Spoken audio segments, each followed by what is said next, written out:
Hello friends, welcome to Shri রান্নাঘর। আজ আমি বানাচ্ছি কাতলা মাছের মাথা দিয়ে মুগ মুসুরির ডাল।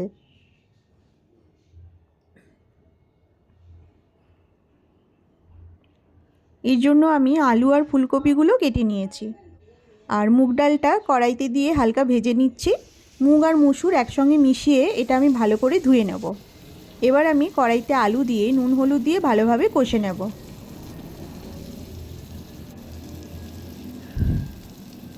আলু কষানো হয়ে যেতে আমি ফুলকপিটা দিয়ে দিলাম, এটাও আলুর সাথে ভালোভাবে কষে নেব।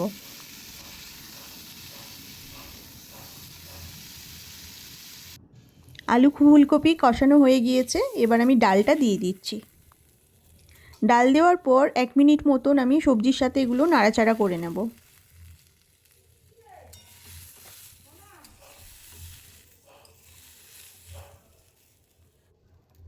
এবার আমি দিয়ে দেব পরিমাণ মতো জল। জলটা দেওয়ার পর নুনটা দেখে নিচ্ছি, সামান্য একটু নুন লাগবে, তাই আমি অল্প নুন দিয়ে দিলাম। এবার আমি এটা প্রেসার কুকারে দিয়ে একটা সিটি দিয়ে নেব। এদিকে কাতলা মাছের মাথাগুলো আমি ভেজে নিচ্ছি। মাছ ভাজার যে তেলটা ছিল তাতে দিয়ে দিলাম সাদা জিরে আর 2টো শুকনো লঙ্কা ফোড়ন।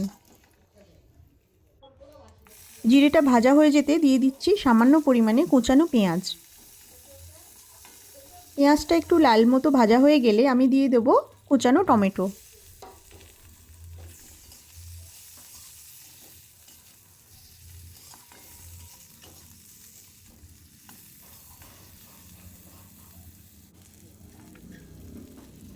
এবার আমি দিচ্ছি 1 চামচ আদা বাটা।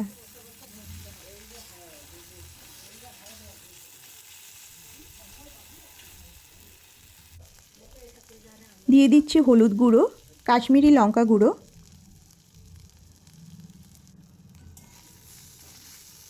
জল দিয়ে মশলাটা ভালোভাবে কষিয়ে নেব।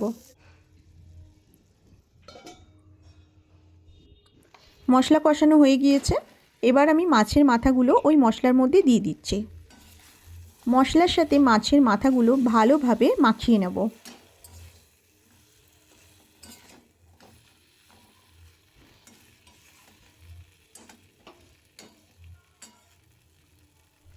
এবার সেদ্ধ করে রাখা ডাল, আলু, ফুলকপি সেটা আমি মশলা আর মাছের মাথার সাথে দিয়ে দিচ্ছি। সামান্য পরিমাণে একটু জল দিয়ে দিচ্ছি যাতে মাছের মাথাগুলো ভালোভাবে সেদ্ধ হয়ে ফুটে যায়।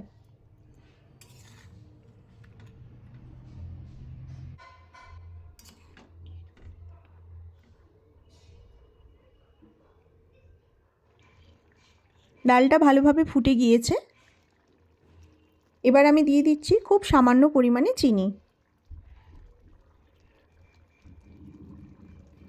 দিয়ে দিচ্ছি ভাজা জিরের গুঁড়ো।